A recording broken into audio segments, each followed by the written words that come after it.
going to be presenting on my paper, the topic, or the title of which was Blame Society, a re-examination of the social structures of gender discrimination in the workplace. As many of you know, this is an issue that is near and dear to my heart, so I was very excited to get a chance to do an in-depth research project on this topic. So before we get started, I just wanted to outline the key argument that I'm going to be presenting tonight so you can get an understanding of where I'm going to take this. So the current theory of discrimination used in the US just does not work. It leaves a lot of gaps in the laws that we're implementing because it doesn't address the root problem of discrimination. Discrimination in the workplace actually comes from the structuring of jobs with male workers in mind, making it so that women need to conform to a male standard in order to succeed. Gender discrimination in my country? So first we're going to do some definitions just so you can understand what I'm talking about.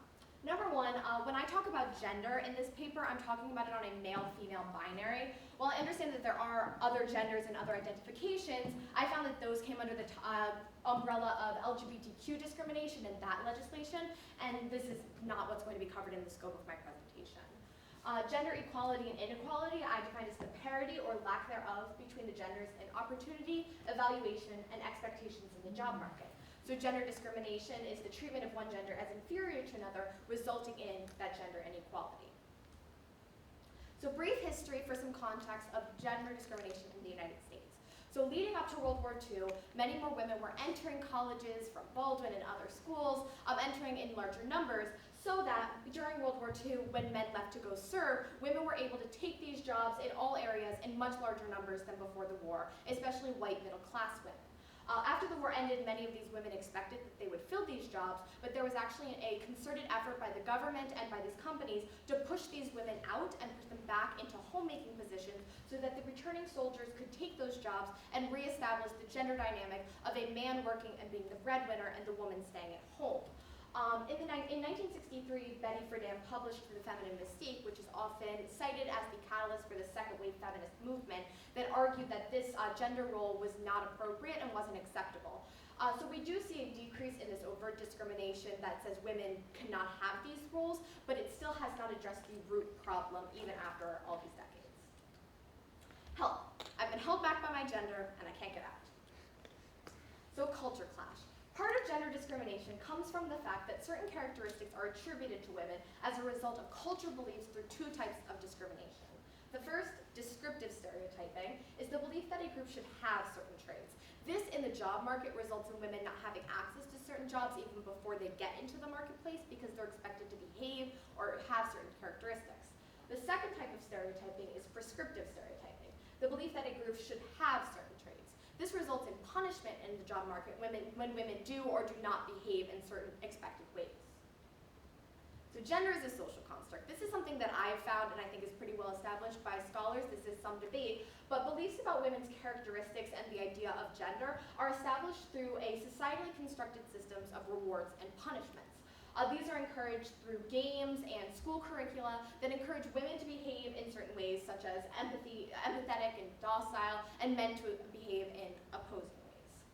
Down the line, this affects women in the job market because the traits that are typically encouraged in men are often aligned with the traits that one would like to see in an executive and a doctor, and the traits that are typically encouraged in girls are preparing them for roles in caregiving or teaching roles. And while obviously I believe that teachers and nurses are equally important, those are not the jobs that are considered societally to be as esteemed, and they aren't as well paid. And there are women who want to work in male-dominated jobs, and there are men who want to work in female-dominated jobs. In the workplace, furthermore, women who take on caregiving roles are celebrated. They're often encouraged to take children home, and they are lauded by their peers, and men who express their masculine traits are promoted and rewarded in the job market.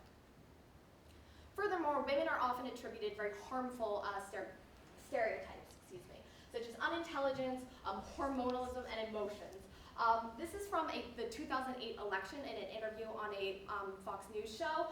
The interviewer asked Mark who's an author and a social commentator, what is the problem with having a woman in the Oval Office? And he responded, you mean besides the PMS and the mood swings, right? So obviously he said afterwards that he was joking and this was just all in fun, and he went on to say that it was because women would have a women's agenda. But this indicates the deeper problem that this was on his mind, this was funny. Obviously this is deeply entrenched in our society that this is something that women deal with. So the myth of gender neutrality. In the workplace, many jobs and job decisions and job organizations are based on the male standard, which are perceived fallaciously to be gender neutral. Some of these expectations include continual workforce participation, flexible work hours and scheduling, ability to travel or move, a singular focus on work, and certain personality traits depending on the job we're considering. These requirements often conflict with family and home responsibilities that women are expected to take on, and with the traits that we just discussed that women are socialized to adapt in general. So these are protests from 1970 and from this past year, and they're indicative of the deeper symptoms that we have not addressed despite the plethora of legislation that we have passed since these decades. Women are still having issues, there is still a gender wage gap, so obviously we have not addressed the root of the issue. So what we are using in our current legislation that is passed is two doctrines that boil down to treating likes alike and unlikes unalike. So the sameness doctrine is the idea that equality can be achieved if women who measure up to men are granted the same access. So if you remove the obstacles, if you say, of course, if you qualify, we're going to give you the job. The difference doctrine is the idea that certain unavoidable differences between the genders, such as pregnancy, have to be accounted for. The way that this was described is that they both hold women to a male standard and call that sex equality. The difference doctrine is a little more complicated. Basically, the idea is that if we lived in a matriarchal society, pregnancy would not be something that we had to account for in the job. It would just be something that happened, and we'd move on with our lives. So it wouldn't have to be a specific instance that we had to work around. The dominance theory of discrimination. You're doing it all wrong. So Catherine McKinnon, who was a prominent feminist scholar in the 1980s, defined the theory of dominance discrimination using three pieces. Societal pressures outside of outright sexism, which would be women are bad, lead to the structuring of the workplace in a way that favors the male experience. Secondly, continual indoctrination into the system perpetuates it, allowing those in the dominant position, so men, to continue to have an advantage over those who are not, women. 3, employers hire people who can meet these expectations set in place by the workplace structure, which are usually single men or men whose wives or somebody they hire handle homemaking and childcare. So I think this cartoon really exemplifies what I'm trying to get across here. You can have a company that is trying very hard to accept more women, accept more minorities, open themselves up, and be an equal opportunity employer. But if the requirements of the job are designed with a man in mind, these people aren't going to be able to apply and fit into these jobs and succeed. So male-centric jobs limit women's hireability without requiring explicit gender discrimination, which is why a lot of our laws fail. For example, taking time off for childbirth or maternity leave limits the seniority that a woman is able to accrue, limiting her ability to advance in her career. This is actually a reasonable thing to expect that legislation covers. There have been laws that have been proposed recently that account for the fact that women lose seniority when they take time off and try to address this issue.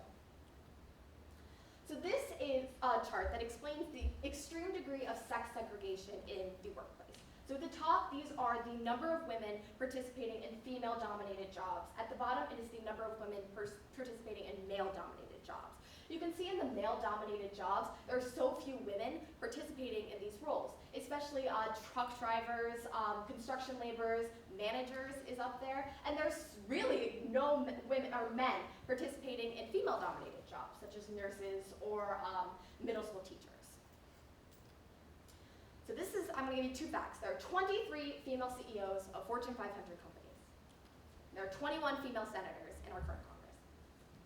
This proves that women are capable of handling leadership positions. They are getting there, they can handle them. But there is still a big gap in actual numbers of women participating, and they are not able to achieve them in the degree that you would expect given the demographics, the fact that women make up 50% of our society. So the motherhood penalty is a key example of dominance discrimination in action. The motherhood penalty is the negative treatment of mothers through a failure to hire, promote, or reward via wage increases due to preconceived notions about mothers' dedication or expected demeanor, including beliefs of incompetence and lack of commitment. So there was actually a study done in 2010 by 2 social scientists that asked evaluators to decide whether they would hire or promote mothers and non-mothers and fathers based on resumes. Mothers who proved that they were demonstrably competent were still denied raises and promotions because they were unlikable. Mothers are expected to be less committed and less competent in general, but even when they prove that they are competent and committed, they're then unlikable and hostile because of the idea that mothers are supposed to be caregivers and they're supposed to be taking care of their children. If they're not, many evaluators assume there had to be something wrong with them. This is the difference between the average median weekly earnings of married mothers versus married fathers. Married fathers make $200 more. That's ridiculous. This is proof. There have been studies done that married fathers are actually rewarded for participating in the workforce based on the idea that fathers are the breadwinners and they're taking care of their children, so they're viewed more sympathetically, versus married mothers are often viewed as taking somebody's job or being there unnecessarily and not fulfilling their roles. And this is proven that they are punished monetarily. This is a graph showing the increased labor force participation of mothers since the 1970s. Probably due to the increasingly acceptability socially of mothers joining the workforce. These numbers have gone up from about 40% to 63.6% for women with children under the age of 6, and pretty much the same increase for women with older children. This demonstrates the fact that this is a problem that needs to be addressed. Mothers are becoming an increasingly large proportion of our workforce, and the fact that they are paid less is continuing to perpetuate the gender wage gap. It is continuing to keep children in poverty, especially for single mothers. This is having a dramatic impact on our society, and it's becoming a greater problem as more mothers enter the workforce. You're doing it all wrong, part 2. Reinterpreting U.S. discrimination law. So, laws covering gender discrimination must be comprehensive, and it's actually necessary because it provides tools not only for the plaintiffs who are looking to seek remedy for their discrimination, but also for companies to show them the correct paths. When I was in my externship, I shadowed a lot of phone calls where we talked to companies and helped guide them how they could help be less discriminatory by following the guidelines set by these laws. Laws currently work, as I've said, from the idea that women should be given the chance to conform to the male standard, which denies the reality of the female experience and is arbitrary. It's based on the idea that we live in a patriarchal society and the male standard is something we should be striving for, and I think the female experience is equally as legitimate. So the first law I'm going to talk about is the Civil Rights Act, passed in 1964. Basically, it makes it illegal for an employer to discriminate someone on the basis of sex, among other things. The problematic phase, the problem with this law. In the court system, gender receives intermediate scrutiny, which is basically the idea that there's some leniency and examination by the courts. Race, on the other hand, receives the maximum level of scrutiny, but there are some situations where a hiring practice, while it does hurt women, can be viewed as non-discriminatory. For example, salary history in some courts has been viewed as a non-discriminatory practice, although it affects women and hurts them and perpetuates the gender wage gap. Furthermore, in the Civil Rights Act, the merit and seniority exceptions that are provided for also prove problematic because the merit system has largely historically been based on conferences and networking events that rely on the old boys club and continue to perpetuate male dominance. And the seniority, as I've already explained, women who take time off for childbirth and raising children are hurt and can't accrue seniority. The solutions that I proposed in my paper included limiting exceptions and clarifying so that there could be more clarity in the courts, forcing gender to be considered under the maximum level of scrutiny to improve the equity of the decisions, and encouraging companies to implement policies that mandate transparency in hiring and promotion decisions so that way on both sides there is a clear paper trail of why a decision went the way that it did, to protect companies if they're not being discriminatory and it was a genuine decision, and to support women if they feel that there's been an issue in an area of the hiring process that they can't follow.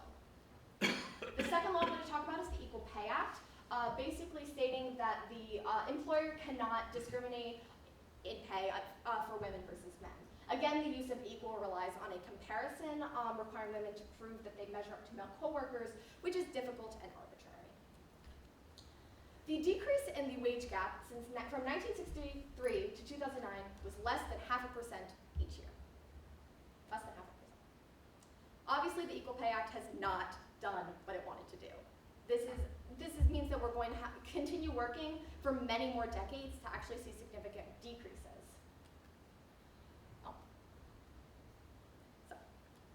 The Family and Medical Leave Act, which is the third law that I'm going to discuss, grants family or temporary medical leave under certain circumstances, grants 12 weeks. It does not give pay, but it does give medical benefits.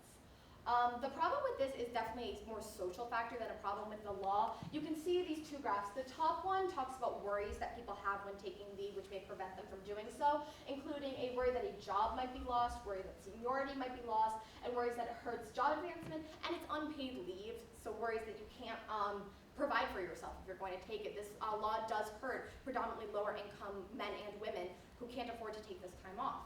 However, the largest problem is the disparity between men and women who choose to take time off, 75.8 versus 45.1%. This is based on the idea that women are more likely, are supposed to stay home and take care of children, even though both parents are entitled to this. It's women, and like obviously women have the children and will stay home usually to recover from the effects of having a child, but fathers are equally able of taking care of their children. There's a societal perception that women are the ones who should be taking this leave.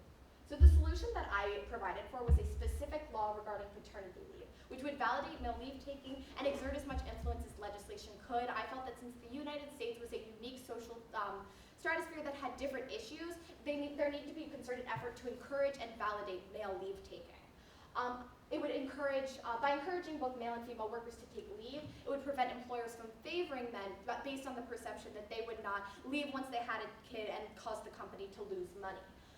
As always, federally funded childcare would help keep women in the workforce, especially lower income women who can't afford to find childcare on their own with their own salaries. The final act I'm going to be talking about is the Pregnancy Discrimination Act, which accounts for the fact that discrimination based on pregnancy and the accompanying medical symptoms is included in the discrimination based on sex that was outlawed in the Equal Rights Act, in the Civil Rights Act. In 2007, the EEOC passed the Employers' Best Practices, which did not have any enforcement power, but encouraged companies to take certain steps to not discriminate against pregnant women. And in 2014, they admitted that new guidelines were needed because they still faced many cases where women were suing based on pregnancy discrimination. There was a 20% increase in pregnancy discrimination suits filed between 2004 and 2011, despite a decrease in the birth rate. According to the EEOC's former chairwoman, despite much progress, we continue to see a significant number of charges based on overt pregnancy discrimination. This is still a problem because many of the laws don't have any enforcement power and there's some ambiguity. There have been an increase in cases filed. So, and you can see I Googled how to hide your pregnancy in the first trimester, and Pinterest articles came up showing me that if I used a fun purse and a handbag, I'd be able to get away with it. The fact that this is what Pinterest is providing me is a little ridiculous, that this is a common thing that women try to do because they're worried about being discriminated against or hurt in their job advancement if they reveal that they're pregnant. So legislation that mandates reasonable accommodations for pregnant workers, which is currently being proposed every day. A new law is being introduced or passed at a state level, would make it easier for pregnant women to continue working. This is just the idea that a woman is provided a seat or a bottle of water pretty much when she's pregnant, allowing her to stay in her job for a longer period of time. I think that's a pretty common sense solution. And more powerful legislation mandating equal treatment would also ameliorate this growing problem. No one has more respect for women than I do. I'm going to leave that there. So since November 2016, there have been a couple executive orders and a couple laws passed. The March 27th executive order revoked an Obama-era law that required companies that received federal contracts to prove that they were not discriminatory or had multiple sexual harassment suits filed. So that's been taken away, so now companies are allowed to get federal money despite the fact that they may be discriminatory. An overtime rule was delayed that would have given 3.2 million women the right to overtime pay. Child care assistance has been threatened by proposed budgets that cut child care assistance programs. And there's a continued opposition to paid family leave. The Family Act, which was proposed by Kirsten Gillibrand, who I met during my externship, would provide for paid family leave, which, as I said, was incredibly important for low-income mothers. There's been a lot of opposition to this act and stopping it from even being debated on the floor. The proposed budget that I mentioned does include paid family leave, but this budget is considered dead on arrival, so it will probably not make it through. On the other hand, there have been a lot of action in the other way for more people who have been galvanized by this recent political atmosphere and have really come out en masse, like in the Women's March, fighting for these bills, including like family leave and all the other things that I have discussed, fighting to keep this in our forefront and get some progress. Partying in a pantsuit, my externship experience. So you're going to see some fun selfies. So from May 8th to May 30th, I worked in the labor employment section with Sarah Bouchard, who is the mother of a Baldwin alumni, and many of her associates.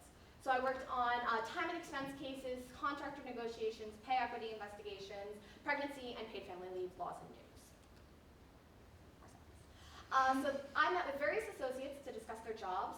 One lawyer told me that he thought he was doing, quote, God's work, because he was defending companies who had been wrongly accused, and he was helping to remedy situations where discrimination had actually occurred. So lawyers, very humble. So after getting off the train, I worked on research projects that associates assigned me, including updating pregnancy accommodation and paid leave policy recommendations.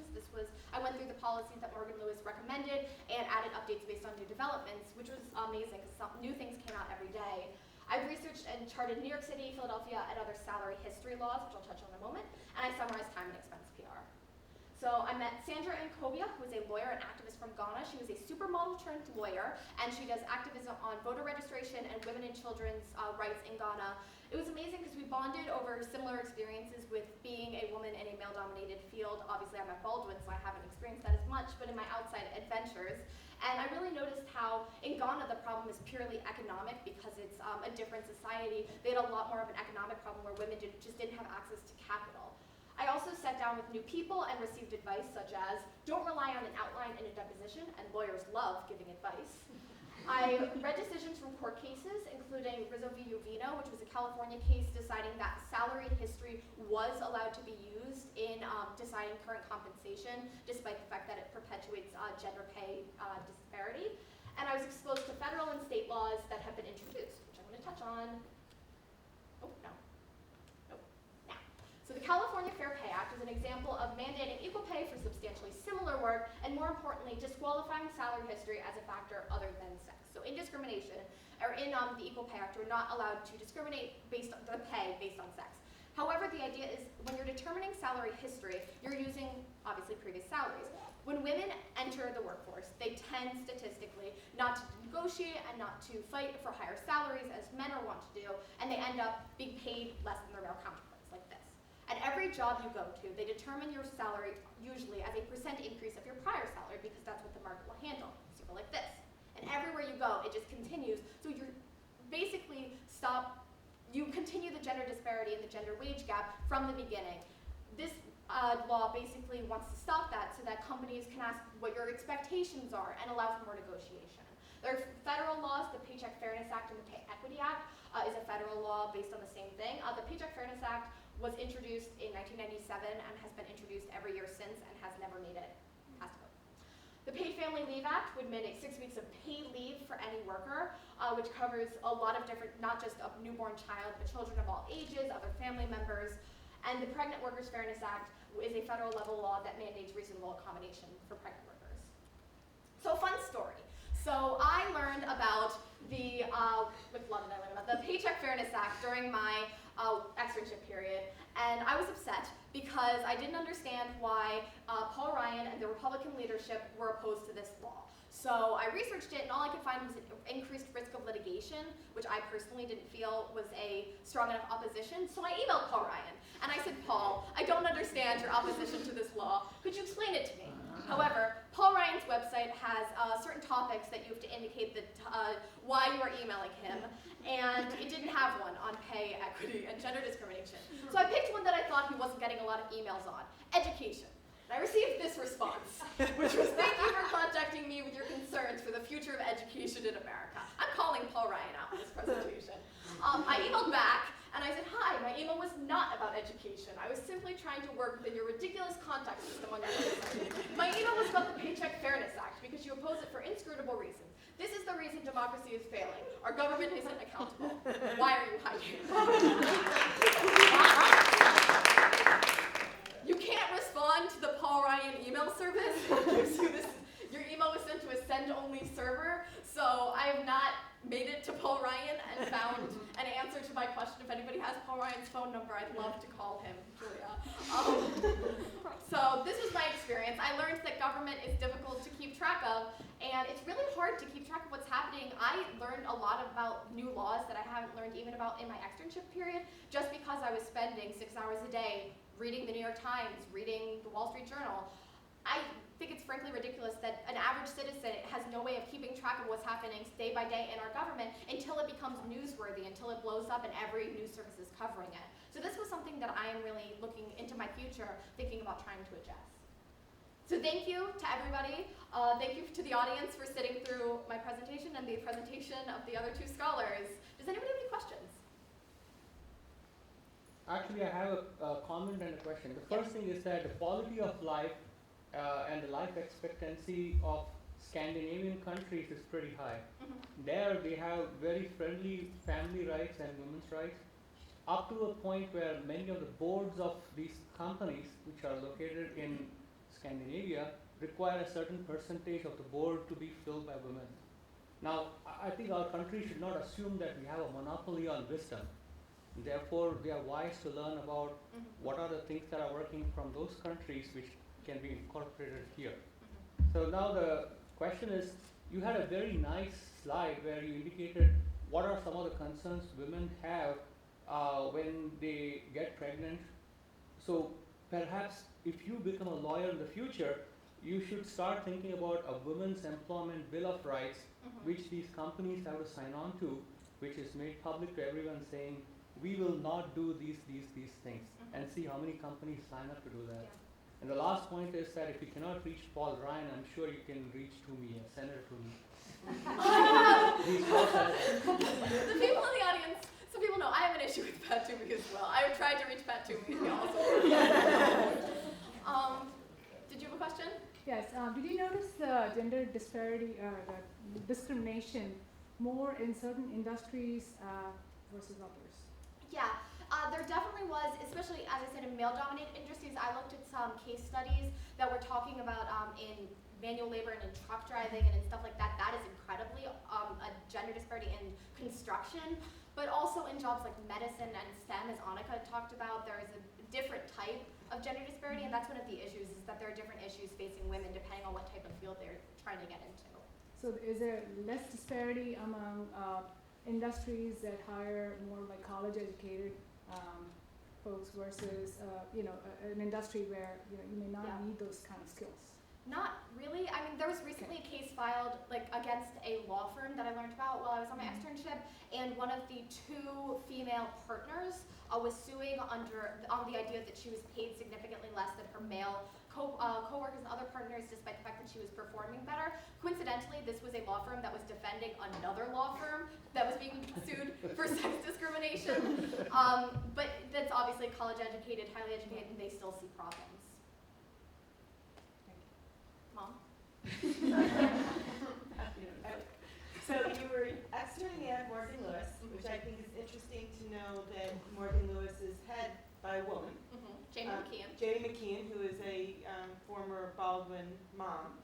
And when you were in that environment, where it was obviously a professional environment, did the women that you interacted with, did they feel the things that you were talking about and addressing in this presentation? Did they feel discriminated against? Did they feel like there was a pay differential? Especially as many of them are defending that exact same thing. Yeah. So not particularly. Morgan Lewis is a pretty advanced law firm because they have Jamie McKeon as their chairperson. They're one of the, I think the only top 50 firm that does have a female head. They also have a very, she has led a very concerted campaign to advocate for equality, to advocate for pro bono cases, to advocate for diversity in the company. So I don't think Morgan Lewis particularly had as big of a problem. I didn't talk to that many women. There were a lot of female lawyers that I did talk to and work with, but I did not talk to them particularly about wage